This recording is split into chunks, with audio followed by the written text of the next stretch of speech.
Manassé Production. Mais c'est toi que j'ai mal fini. S'il te plaît, dis-moi que c'est pas fini. Mais c'est toi que j'ai mal fini. S'il te plaît, dis-moi que c'est pas fini. Nous et l'équipe RKS veut dire que Kiboud Naka Boudé à chacun son dengue. Et Bembanyo Kessi la garçon monté, comme le dit le général Nzanga Bazo. C'est votre humble animateur, le maréchal Manassé N3. Sur ce plateau, nous recevons un des héros dans l'ombre. L'homme s'appelle Jess Kaidano, la touche qui fait mal dans les réalisations de notre pays, le Congo-Brazzaville. On connaît des artistes, mais derrière la caméra, il y a des gens aussi qui font à ce que nous ayons des belles images, des beaux clips. Et aujourd'hui, nous sommes avec l'un d'eux. Je vous invite avec moi à suivre cet entretien que va nous accorder Jess Kaidano. C'est parti. Fleuve Congo TV, la chaîne qui vous informe. Fleuve Congo TV, la chaîne qui vous divertit. Alors Jess, bonjour. Bonjour, salut, voilà. Alors, Bissoto Banda, toujours dans la santé, tu vas nous dire comment tu te portes parce qu'il y a le coronavirus qui dérange ces derniers temps. C'est grave ça. Là, ouais, ça va, on est en bonne santé, il y a le soleil, voilà, on est bien, quoi. C'est Brazzaville, c'est frais, voilà, on est bien, on est en bonne santé, quoi, il n'y a pas de problème. Jess Kaidano, nous avons effectué un déplacement pour Brazzaville pour rencontrer, faire le tour de Brazzaville et aussi de Pointe-Noire, rencontrer des mécènes, des acteurs culturels et aussi des artistes musiciens. Aujourd'hui, vous êtes un héros dans l'ombre, c'est-à-dire que l'un de ceux qui font à ce que nous ayons des belles images à la télévision. Ça vous fait comment quand vous voyez d'abord vos œuvres? Bah, ça fait plaisir, hein. Ça fait plaisir parce que ça, il y a longtemps qu'on est là et ça évolue. Il y a la touche qui n'arrête pas d'évoluer. Il y a la technologie qui ne cesse d'évoluer. Bah, ça fait plaisir de voir les œuvres à la télé. Mais après, je ne suis pas forcément toujours satisfait parce que, vu que moi, à la base, je suis quelqu'un de très perfectionniste, tu vois, je me dis qu'on peut faire toujours mieux encore. Mais sinon, déjà, ce qu'on a fait est potable, donc on est content, quoi. On est content, mais on se dit que, je me dis personnellement qu'on peut encore faire mieux, quoi. Voilà, quoi. Mais ça fait plaisir de voir que, voilà, on participe à ce mouvement-là, à la culture urbaine et dans son ensemble, quoi. Voilà, quoi. Quand vous réalisez avec des artistes, quelles sont généralement les difficultés que vous rencontrez? Ah, les difficultés, il y en a plein. Il y en a beaucoup, en tout cas. Vous pouvez nous en citer quelques-unes? Souvent, c'est, on va dire, des petits désaccords des fois avec les artistes. Parce qu'il arrive que quand on tourne un clip, par exemple, en extérieur comme ça, quand il fait beau comme ça, quand il y a le soleil, ok, on n'a pas de problème. Parce que généralement, quand on tourne à l'extérieur, on n'a pas besoin de projecteur ni quoi que ce soit, donc on a le soleil. Donc on en profite. Mais il arrive des jours où, par exemple, tu peux dire au client que ben voilà, le ciel est couvert, on ne peut pas tourner. Et le gars, il va commencer à te dire, oui, mais moi j'ai appelé mes gars, on ne peut pas annuler. Il y a aussi le côté aussi tarif, hein, tu vois, des fois, le gars, il vient chez toi, il te dit, j'ai 10 000, il veut que tu lui fasses un clip qui coûte 1 million. Donc c'est à peu près ce genre de difficultés qu'on rencontre beaucoup, et sur le terrain en tout cas, quoi, c'est souvent ça. Généralement, là j'ai cité deux, mais il y en a plein, il y en a plein. Est-ce que les artistes sont souvent satisfaits du travail que vous leur fournissez? Bah, je ne pense pas qu'ils revenaient. Hein. Si ils n'étaient pas satisfaits, je ne pense pas qu'ils me rappelleraient et tout. Nombreux sont généralement satisfaits. Il y a d'autres qui, comme j'ai dit tout à l'heure, il vient avec ses 10 000 francs, il te dit je veux avoir un vaisseau spatial dans le clip, je veux avoir tu vois, la totale, quoi. Alors que, tu vois, c'est souvent ceux-là qui sont déçus. Parce qu'à la base, il vient avec quelque chose de moindre, mais il veut plus. Mais en général, quand on s'entend bien, quand au niveau de la logistique, de tout ce qui est tarifs et autres, on s'entend bien, et que le travail est bien exécuté, bah, ils sont généralement contents, ils ne se plaignent pas. Hein. Voilà, ils sont contents. Il y a aussi la concurrence, vous êtes nombreux au niveau du pays, il y a vraiment beaucoup que je connais, il y a le boss Harris, il y a à Pointe-Noire, votre frère Dan Scott, bon, je ne vois plus parler de Doty Chris qui aussi à un certain moment était au top, il y a Big Close et tout. Est-ce que la concurrence ne vous fait pas peur? Non, la preuve en est, je ne sais pas si vous suivez sur les réseaux, généralement on n'a pas de problème. On n'a pas de problème, à part certains qui veulent un peu jouer les antagonistes. Ouais, mais sinon, en général, tous les réalisateurs, on s'entend bien. Il y a une concurrence loyale.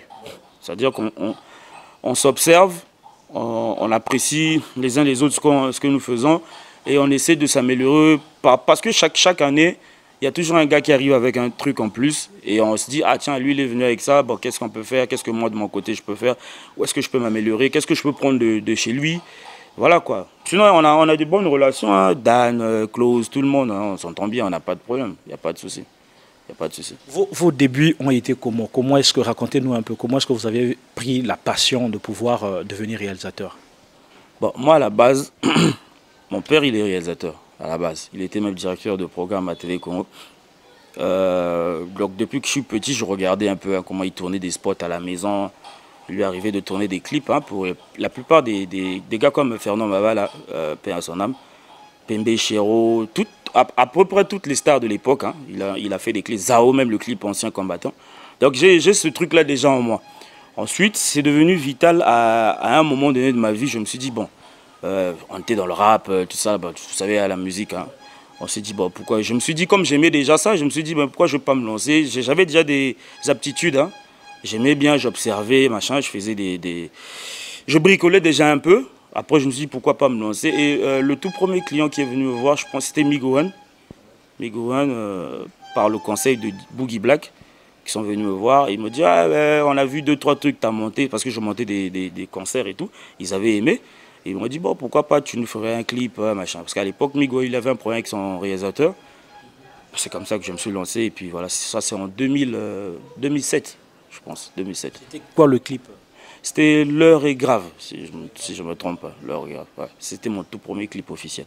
Est-ce qu'aujourd'hui, vous avez toujours la collaboration avec Migo? En tout cas, c'est un frère. Hein. C'est un frère. On se voit peut-être rarement. Mais c'est un frère, on a même des projets en cours, voilà quoi, c'est un frère, on reste en contact. Est-ce qu'il vous arrive parfois aussi d'assister les autres quand ils réalisent? Par invitation, par exemple? Ouais, ça nous est arrivé même de réaliser des clips, on va pas dire en collaboration, mais il y a un clip que moi j'ai réalisé pour Bizay, c'était Talangay. Sur ce clip-là, il y a eu Klaus qui était là, Dochi qui était là, pendant qu'on tournait le clip. Ben voilà, ça arrive. Même dernièrement, il y a Novrax qui a tourné un clip. Moi, j'ai participé dedans en tant que figurant. Voilà, ça nous arrive, hein, ça nous arrive. Ça, on n'a pas de problème pour ça, en tout cas, entre nous. Ouais, ça arrive qu'on tourne des clips. C'est pas peut-être de façon officielle qu'on dit, ouais, voilà, un tel vont faire un clip ensemble. Mais il arrive qu'on se retrouve sur le terrain. On est tous là, ça rigole, on se donne des idées. Ah tiens, est-ce que tu pourrais pas faire ça? Voilà, voilà, c'est tout. Quelle est votre attente vis-à-vis des autorités culturelles dans le domaine culturel? Ce qui vous manque, ce que vous souhaitez que le gouvernement, via le ministère de la Culture, apporte dans ce que vous faites déjà? Ah, ils ont énormément apporté, mais malheureusement, moi je trouve que c'est en fait, dans notre pays, hein, on n'est pas très culturel, malheureusement. Parce que la culture, c'est la vitrine d'un pays. Les gens, souvent, ils oublient ça. Si aujourd'hui, nous sommes passionnés des États-Unis et autres, c'est pas par rapport à leur politique. On s'en fout un peu de leur politique. On regarde de loin, on sait que le président, c'est un tel. Mais ce qui nous intéresse, ce qui nous passionne, nous, c'est plus leur culture, c'est plus l'art. Donc, un peu le sport aussi. Donc, on est plus sur des Kobe Bryant, père son âme aussi, au niveau du sport, quoi. Et au niveau de la musique, on est sur des Jackson, des machins, plein de gars, aujourd'hui, les Lil Wayne, les 50 Cent. C'est plus ces gens-là qui nous... Et au cinéma, tu as des Leonardo DiCaprio, les Will Smith, c'est ces gens-là qui nous passionnent. Et d'ailleurs, c'est eux qui nous ont poussé à se mettre un peu dans ce truc-là. Donc, il faudrait que déjà cette conscience-là rentre en eux, ces gens, ces dirigeants, parce que c'est eux qui ont le pouvoir de changer les choses. Nous, on peut parler, on peut faire des discours toute la journée, écrire sur Facebook, faire des débats, ça ne va rien changer parce que c'est eux qui ont le pouvoir de décision. Et si, je ne sais pas, ils ne s'en rendent peut-être pas compte, mais l'art rapporte énormément à un pays. Économiquement, ça rapporte beaucoup. Et mon souhait serait qu'ils y consacrent un peu plus d'attention, quoi. C'est-à-dire qu'ils se mettent quelque chose de plus concret dans ça, qu'ils votent peut-être des lois. Bon, là, j'ai entendu parler d'une loi, après, on ne sait pas si ça... oui, on ne sait pas si ça sera appliqué, mais ce serait une bonne chose aussi. Après, est-ce que ça nous avantage ou ça va nous créer encore des pépins? On ne sait pas encore. Mais ce qui est vrai, c'est que... Parce que les gens oublient, hein, je vais un peu parler sur ça, c'est très important. Les gens oublient souvent qu'aujourd'hui, même quand on prend le rap français, si le rap français est aujourd'hui ce qu'il est, c'est parce qu'il y a eu un ministre qui avait voté une loi sur les quotas. C'est-à-dire qu'il fallait qu'il y ait beaucoup plus de musique chantée en français, jouée en France, que de musique étrangère. Parce qu'ils sentaient que la langue française était menacée. Il fallait cette loi-là pour faire en sorte que la langue française puisse être pérennisée encore. Donc ça a aidé les rappeurs, puisqu'à la radio, on les diffusait beaucoup plus, vu qu'ils étaient beaucoup plus prolifiques que les autres musiques. Donc voilà, ça les a aidés. Et si on peut avoir ce genre de loi, genre sur les quotas aussi, que notre musique soit beaucoup plus... Au Nigeria, c'est la même chose. C'est-à-dire que j'ai suivi une interview, je crois que c'était les Pisquoires, qui disaient que c'est grâce au fait que chez eux, on consomme d'abord plus chez eux qu'ailleurs. Le CD de Pisquoire est vendu plus cher que celui de Kofi. Tu vois? Que ça a fait que chez eux, voilà quoi, ça a créé une dynamique et ça a fait exploser la chose. Parce que si déjà à la base chez nous, on ne consomme pas de ce qui est de chez nous, je ne vois pas qui va consommer. Tu vois, voilà, c'est une logique. Parce que même celui qui est à l'étranger, il y a un moment donné, il va se dire, ben oui, lui c'est qui? Il va regarder chez toi si tu es suivi. S'il voit que tu n'es pas suivi, il se dit, mais bon, c'est de l'arnaque, on dirait. Tu vois. Donc c'est très important, il faut que au niveau du gouvernement, du ministère de la Culture, vraiment qu'ils s'y mettent dedans, quoi, qui mettent quelque chose de plus concret dedans, qui se concentrent sur ça, c'est important. Est-ce que vous, au niveau des réalisateurs, toute l'équipe jeune de la culture congolaise, est-ce que vous vous êtes déjà mis une idée d'aller rencontrer le gouvernement, c'est-à-dire via son ministère de la Culture, pour parler d'un projet concret de ce que vous voulez? Non, pour le moment, il faut être honnête, non. Je ne pense pas qu'on a... Mais par contre, on a déjà discuté en interne du fait de syndicaliser un peu le milieu. Moi, j'ai parlé de ça avec plein d'amis réalisateurs, de syndicaliser un peu le secteur, parce que ça nous permettra aussi de sécuriser ce métier-là. Parce qu'il faut avouer qu'après, il y a un désordre qui arrive, parce que je n'insulte personne, hein, je suis contre personne, chacun fait son truc comme il veut. Mais aujourd'hui, on retrouve des jeunes réalisateurs qui arrivent et qui se font arnaquer par des producteurs, qui les utilisent en disant « oui, tu vas faire le clip de mon artiste parce qu'il est connu, toi, ça va te faire connaître », et le gars, il ne se fait pas payer. Voilà, c'est bien, c'est sympa, hein, c'est un peu comme ça, un peu par ailleurs, mais s'ils avaient il y avait plus de... Le côté administratif était beaucoup plus géré, je pense que ça éviterait certaines choses. Parce qu'aujourd'hui, on voit des jeunes réalisateurs qui font des clips à 30 000 francs. Tu vois, bon, pendant qu'il y en a qui s'achètent des matériels qui coûtent 1 million, 2, 3, 4 millions. Il y a un gars à côté, sa tante lui a acheté sa caméra, vite fait comme ça, il fait un clip à 30 000. Bon, vous voyez, ça tue un peu le métier, quoi. Mais sinon, pour aller, comme ta question, la question que tu m'as posée, je ne pense pas qu'on a déjà eu cette idée. Mais en interne, on a pensé à ce que je viens de te raconter. Voilà. Je pense que ça fait depuis plus de 10 ans que j'en ai parlé avec Mike G, un des anciens rappeurs. On avait pensé à mettre en place le comité national du hip-hop, concernant le hip-hop, où il y avait le conseil d'administration devait être composé, notamment des réalisateurs et des chroniqueurs de musique. Mais je pense qu'il faut reformuler, au lieu de parler du hip-hop, il faut le reformuler plutôt pour que ça intègre et les réalisateurs et voilà, les animateurs culturels de ce domaine de la musique. Je pense que cette idée, vous devez l'exploiter, c'est nettement important pour... voilà. Ce serait bien, ça va nous aider à être beaucoup plus sécurisés en fait, parce que si on n'arrive pas à syndicaliser la chose, on va forcément toujours aller dans le désordre en fait. On va aller malheureusement, des êtres humains, en plus d'être africains, parce que c'est tout un problème d'être africain, il faut le dire. Hein. Donc d'abord on est des êtres humains, ensuite on est africains, donc ce qui fait déjà que c'est un double problème. Parce que les Africains, ils ont généralement du mal à se mettre ensemble. On n'a pas tendance à voir l'avenir. C'est-à-dire, nous, chez nous, c'est tout et tout de suite. Ça se voit même en politique. On voit ça partout chez nous en Afrique. C'est-à-dire, je suis là, je bouffe moi-même, j'en profite. Et juste quand je pars, je laisse le chaos. On n'a pas cette culture à pérenniser les choses, à laisser des héritages, à faire en sorte que, bon, même si moi, je ne suis plus là, parce que moi, aujourd'hui, je forme maintenant des gens aussi, parce que je me dis que oui, c'est une connaissance que j'ai. Pourquoi je ne veux pas la transmettre et que demain, il y a une génération qui arrive aussi, qui continue et qui va en former une autre. Eux, peut-être, ils vont venir avec d'autres aptitudes. Ils vont amener plein de choses qui vont encore emmener la chose plus haut, plus loin. Et voilà. Mais nous, on n'a pas cette culture-là. Moi, je me souviens de... je crois que c'était Barack Obama, avant même qu'il soit président, quand il est arrivé au Kenya. Il était sénateur encore à l'époque. Il avait fait un discours enfin, je crois que c'était une université. Et dans son discours, ce qu'il disait, il disait aux gens, il disait, si les États-Unis, c'est devenu le pays le plus puissant au monde, c'est parce qu'ils ont travaillé selon la pérennisation. C'est-à-dire que la première génération a travaillé pour la deuxième, la deuxième a travaillé pour la troisième et la quatrième, ainsi de suite. Or, chez nous, on a cette manie à faire les choses que pour soi-même.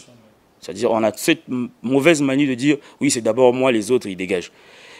Si bien que l'idée de mettre les gens ensemble, là, ça va être compliqué. Parce que même nous, non, c'est vrai, je te parle sérieusement, parce que même entre nous, on peut avoir des projets comme ça entre amis, oui, on va le faire, puis ça n'aboutit jamais.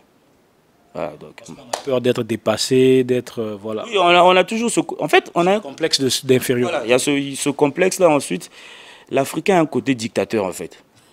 Tu vois, on a ce truc-là, nous, on aime bien, ouais, c'est moi qui ai le pouvoir, les autres, ils sont rien, je les écrase. En fait, nous, c'est comme ça. Si bien que dès que tu vois qu'il y a un gars qui vient un peu bousculer les choses, ah, mais lui, c'est qui? Ah, il doit dégager. Malheureusement, c'est notre nature. Quels sont les titres phares que vous avez réalisés avec des artistes? Les titres phares, bah, il y en a plein. Du grand public, par tous les styles de la musique. Il y a Kotapona, par exemple, de Bizaïs, Mbeli Mbeli aussi de Bizaïs, Talangaï de Bizaïs, qui sont des gros hits.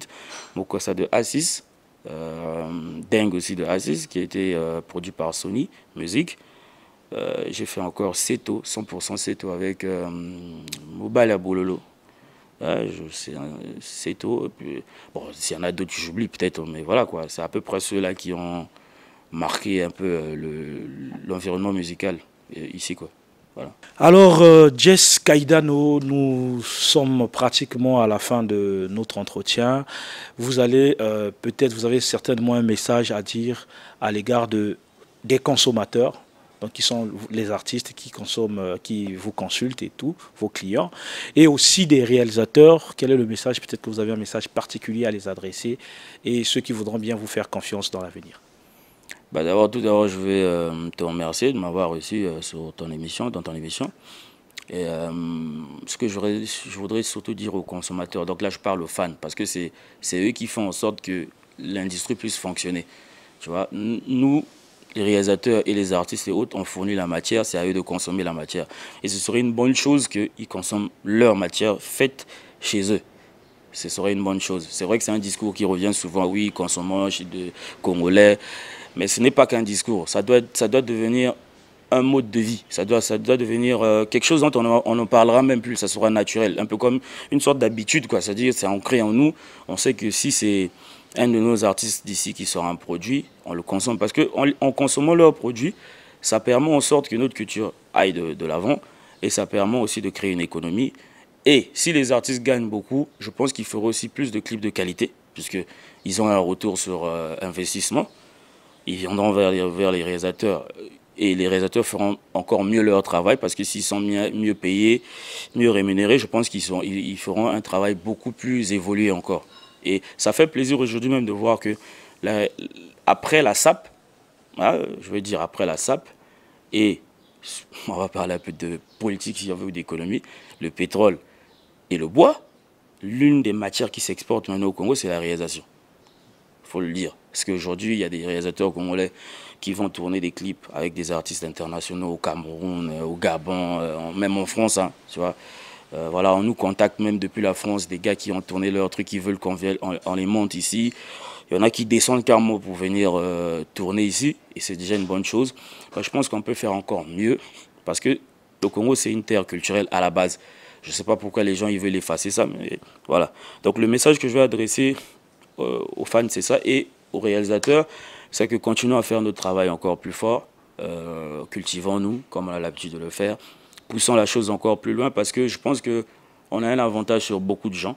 Aujourd'hui, on est très apprécié, on embellit l'image du pays. Même, je pense que même au-delà du ministère de la Culture, même le ministère du Tourisme aussi, nous on sert à quelque chose, parce qu'il y a des gens, quand ils regardent des clips, ils se disent « Ah tiens, c'est Brazza est devenu comme ça ». Et je pense qu'on pourrait aussi faire des choses ensemble, et puis voilà, quoi. Vendre le pays encore mieux. Voilà, donc c'était le mot de la fin de Jess Kaidano, mais quand net ezala toujours peut-être moi ma banque et salama. Banga na tant la bossa te misusu yona bossa na yenga, donc big up à tout le monde, à la famille, au pays et à tous ceux qui me reconnaissent. Voilà. Voilà, donc merci beaucoup à ceux qui nous suivent et merci à ceux qui soutiennent. À Nitanga Pi Production, merci beaucoup à vous. Et puis merci à celui qui était derrière la caméra, Touraya à l'international. Merci au boss Elvis Ngatier et à mon accompagnateur de tous les temps, Balobi, Maître Matapa, Ceinture Asuka, Wanande, Boss Nabango. À nous revoir au prochain numéro et à la prochaine édition. Je vous dis ciao. Manage Production. Mais c'est toi que j'ai mal fini. S'il te plaît, dis-moi que c'est pas fini. Mais c'est toi que j'ai mal fini. S'il te plaît, dis-moi que c'est pas fini. Yeah.